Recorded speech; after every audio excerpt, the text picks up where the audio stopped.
Have some interesting news in the sense of Carson Palmer is expected to be the starting quarterback according to Adam Schefter of ESPN. This is against the Chiefs. Let me fast forward it a bit. Are the Raiders the team to beat in the AFC West? Yes, absolutely. If we're talking just AFC West, they were undefeated in it last year. They're 1-0 now. They're going to be 2-0 in the AFC West after this game against the Chiefs. Carson Palmer will make a difference. I'm not saying they're going to depend on him right away because he's got about 3 weeks to work things out here. I think they should play him against Kansas City, let him get a feel for it, then he can use that tape during their bye week to make some adjustments. Then bye week, rest up, learn more about the offense. Then they play Denver. By the time, after 3 weeks, by that time his body will be back to where he needs it to be. He'll essentially have gone through kind of a mini training camp, and he'll be ready to go to San Diego and beat the Chargers in San Diego. And you played for the Philadelphia Eagles. No, listen. We know their run game. Their run game's #2 in the country, in the league. 160 yards a game. They will not be stopped on the ground. Now, Al Saunders, who's the vertical pass guy, co-offensive coordinator with Hugh Jackson. You saw his quotes yesterday. You know, Carson will play as long as he's breathing. I mean, they love this guy. They love what he's bringing. What else did he say? He walked on the field, and we all looked at each other, and we kind of said, now that's a quarterback. That's a good sign if you're a Raider fan. Not a good sign for Jason Campbell, but go ahead. I'm saying no. I like San Diego. I still like San Diego in this division. I like San Diego because they're starting off fast. A 4-1 start right now. Even though Phillip Rivers hadn't played his best, I expect him to get better. Now back to Carson Palmer. I'm telling you, some of the things he said in his press conference. I'm rusty. I was on the couch. I had to cancel a hunting, a fishing trip. Those don't bode well for me. Now, but he worked with Ken O'Brien. He was throwing to the high school kids. I know, John, but how much serious he and C.J. Houshmandzadeh. Sometimes. Who's not in the league. He even said it's not the same. Brett Favre a few years ago. He's not the same, and he admits it. I just don't. But he's got time. He's got a couple weeks. But I think by the time he gets his groove, I think it'll be too late because of the way the Chargers are starting off. Now, they typically started They both slow, have 4 wins right now. Raiders have 2 losses because they've played 1 extra game. Skip, where do you sit on this? Especially if Antonio Gates comes back, and it could be this Sunday in the Meadowlands, I'm going San Diego all the way to win this division. And my question about Carson Palmer is, are you sure that the head coach of the Raiders wasn't reaching back into his glorious past, back to USC and his Cincinnati days, to remember what Carson Palmer used to be as opposed to what Carson Palmer is at age 32? Now, I don't know if the change of scenery will bring him back to life, back to 06, but since 06, we have not seen that Carson Palmer. Right. He had the knee surgery, then he had a big elbow surgery. And what he needed was rest. Time off. And you could be right. Let that stuff You should hope for your Raiders' sake that that's right. And that just the new vibe, the new energy, being back with people he loves in a situation he loves, as opposed to the Cincinnati situation, will re-energize him and put years onto his career. And it's going to put more pressure on him, too. You're going back home. You're going back home. It's a lot of expectations. When you go back home, you're back in your home state playing. Yeah. I think it's just going to put a lot more pressure on this guy. I think he's going to push a little bit more. He's going to try to do things outside the box and going to get in trouble. They're not going to ask him to do too much because their run game is so good. But don't you think with their MO, and you're going up against, like I say, San Diego, top-end defense, the MO has got to be, John, to stack that line and take McFadden out of the game plan. All right, you're right. But once Carson burns you, this receiving core is good. This Oakland Raiders receiving core, compared to what he had in Cincinnati, no longer has the divas who maybe are a step slower. Wait a second. All I heard a year ago was they're going to the Super Bowl with T.O. and Ocho. Who said that? Right? Everybody. Lomas said that. No. I didn't say that. I'm innocent on that one. Now he's got young guys. His oldest receiver is like 25 years old at this point. You know, these are young players who listen to what the coaches tell them, and they go out there and do their job, and they have so much more speed and ability than what he's been throwing to for the last 5 years. Is there a mystique with the passing also of Al Davis? And we've seen this before Could be. with teams where you know, this was a man that players loved, and Now, I could see that. that I buy plays that. a little role I in can see that as well. See that. I can see that because we did the same with Mike Ugly. So That's what I was can going to see ask. that. Yeah, I can see when that How happens. far did that team go? 12 Mike and Utley was 4. injured and Yeah, 12 paralyzed and 4. during a game Yeah, that you guys exactly right. were playing while he was out on the field. All right, we're going to leave that there. We've got a lot more to get to. Rex Ryan and Norv Turner have had a war of words this week leading up to the Chargers-Jets game this weekend. Ryan maybe damaged his reputation with other head coaches by backing off his words. Did he? These guys will weigh in on that. Also, all right, let's talk about the Bears. Welcome back to the debate desk. Lomas Brown is taking John Ritchie's place. A couple different topics here, and I'm just going to warn people, we're not using a bad word, but there's a word some people don't like in this next topic, so excuse me if you're one of those. There are people that don't. I don't like it. We're going to talk about the Miami Dolphins here, and there is a suck for luck campaign that appears to be going on there, talking about Andrew Luck, the Stanford quarterback, that people want to come in. There's even a Facebook page out there, which is how you have to do a campaign nowadays. Jason Taylor calls that suck for luck campaign ridiculous. The idea that you'd lose games and suddenly get this quarterback you want. Is it ridiculous? It is. It really is. Now, maybe management and fans, maybe this sounds like a good idea to them, but go in that locker room and try to tell the player, we want you to tank the rest of this season. We want you to go out there and not give your best effort.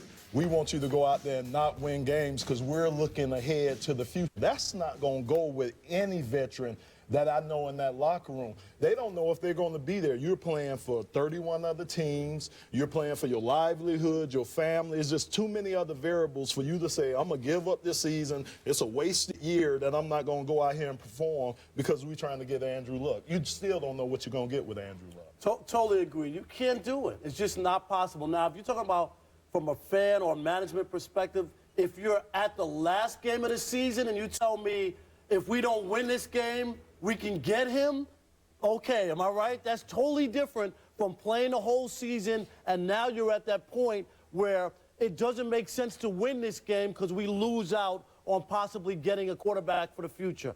I could see where you don't play as hard in that last game, or if you don't win, it's not the end of the world. But to give up the entire season, you're right, especially when it comes to jobs. No one's going to look at the tape and say, well, they were playing for luck, so it's okay if the lineman gave up sacks or the DB didn't play well or, do those things. So you can't do it. Well, obviously, from a player perspective, a coach perspective, even from an owner perspective, it's beyond ridiculous, this question.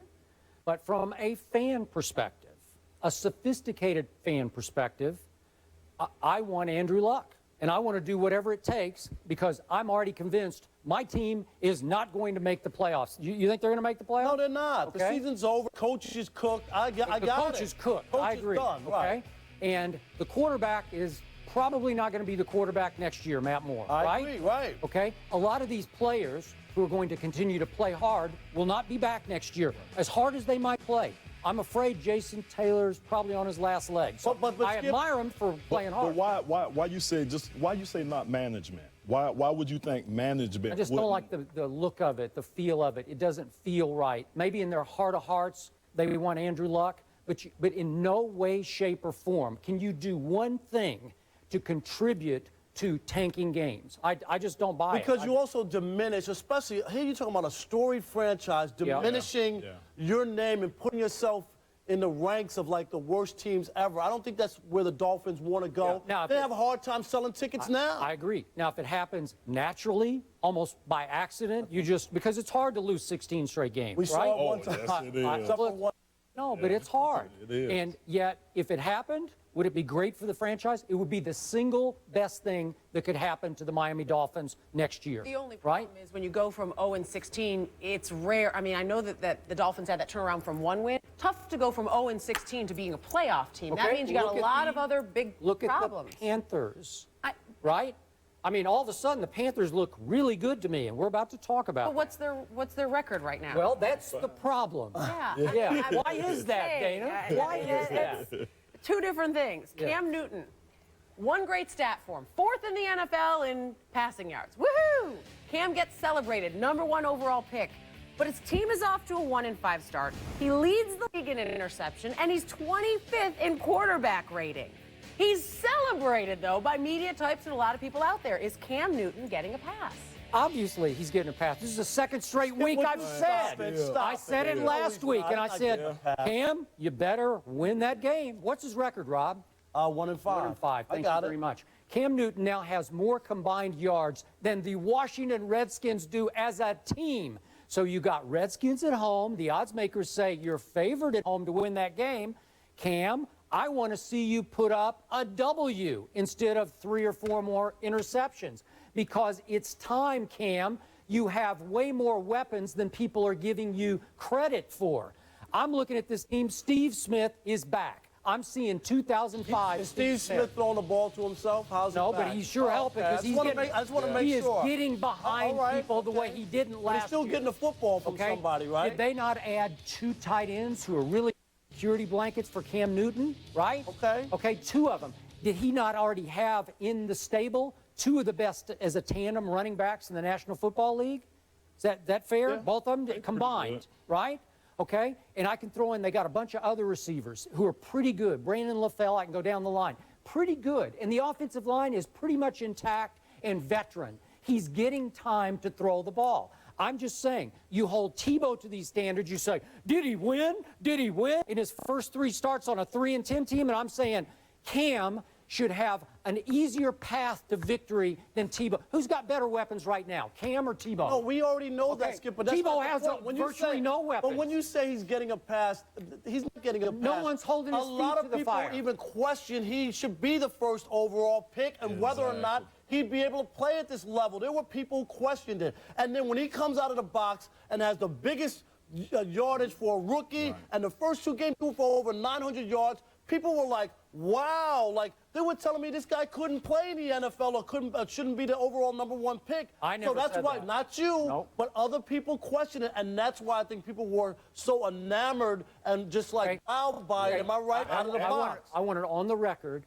In a heartbeat, I would take Cam over Tebow. Not even close. Going forward, so I'm going to hold Cam's feet to the fire. I want to see That's a win. fair. He's capable. And what he's doing, Skip, you got to look at it. He's keeping them in games. Think about it now. They lost to Green Bay. They lost to Arizona by 7. They lost to Chicago by 5. This is a rookie quarterback. And I love what you said about his mental toughness. To me, think about it. This has been going back since Auburn. His senior year in Auburn, when he was under all that scrutiny, he dealt with that, still led them to a national championship. Like you say, come in the league with nobody expecting anything. Oh, we don't.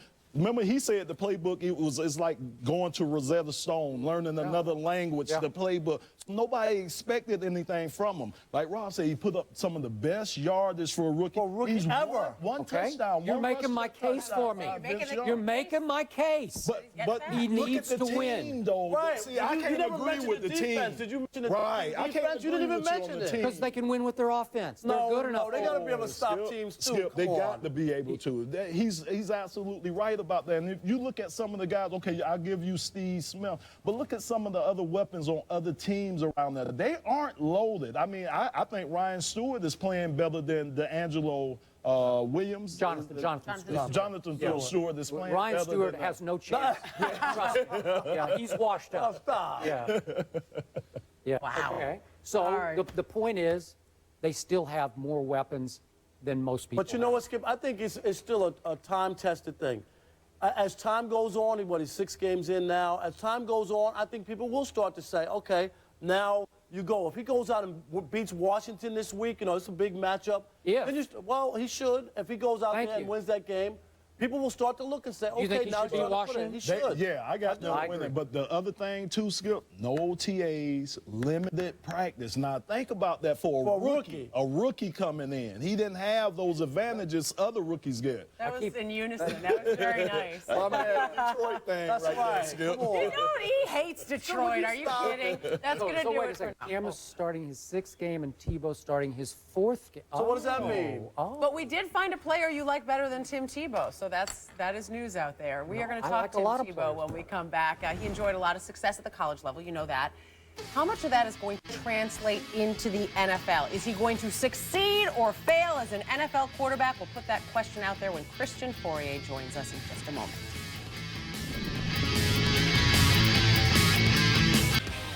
Welcome back to ESPN First Take. Lomas Brown is with me. We've got 4 teams appropriately sitting at 3-3. So we're going to forecast whether they're going to be 3-4 or 4-3 when the weekend is done. And we get started with the Jets. We've talked a lot about this matchup. Jets hosting the Chargers. How does it look to you, Lomas? What's the forecast? Oh, I'm going with the Jets to win. I'll go with the Jets to win this. And the reason why I like the Jets, you got Antonio Cromartie and you have LaDainian Tomlinson coming back playing against their former teams. I think these guys really would be motivated to play against the San Diego Chargers team, which is only and Dana, they have a 4-1 record, San Diego, but the teams they play have a combined 4-17 record. So I don't think San Diego's playing at their best right now. I look for the Jets to get out there and get that victory. LT against his team. Remember when these two teams faced off in the playoffs, he did not have a good game. A lot to prove for him. All right, how about the Texans? We were just talking about this. Texans at the Titans. Where do you see them at the end of the weekend? I'm looking at the Texans to lose this game right here. Yeah, I think they're going to lose. Let me start over here. I think the Texans, they're going to lose this game. And the reason why I'm saying that, you're already missing the wide receiver, Andre Johnson, even though the Texans are putting up great numbers. But you got a hungry Tennessee team coming in there. Very nasty defense that's 9th in the league in total yards against. And they really, they got to get Chris Johnson on track. They're dead last in the league in running the ball. He's only averaging 66 yards a game. That's not a very good combination. I expect them, especially with the loss of Kenny Britt, to give him more touches and more carries. Start earning that contract money. We've got the Falcons taking on the Lions. The Falcons are 3-3. End of the weekend, where will they be? They will be in the loss column, D. They're going to lose this one. Maybe there you go. They're going to lose this game. Detroit front line is just too strong, especially the defensive line with Sue, Fairley, and all those guys up front. Atlanta's offensive line has had problems defending against physical, athletic defensive line. That doesn't bode well for Matty Ice in the backfield. And also, I'm looking at Detroit. They have to get back on track, Dana. This is important for the Lions because they don't want to be that team that starts slipping back into the abyss, being the team that we knew in the past. We like this Lion team here. We want to keep this team. And Skip will be proud when I say, and you used to play for. That's right. Yeah, that's right. I'm from Detroit, so we knew that was coming. How about the Bears? Bears have the Bucks this weekend. Where do you see the Bears? I see them losing this game against the Bucks. Yeah, I really like. Okay, let me touch that. One right of them will there. come One up. of them There will we come go. up. There we go. I really like the Bucks in this right here. I think the Bucks are a young team that's with a good, very, very good young quarterback in Josh Freeman.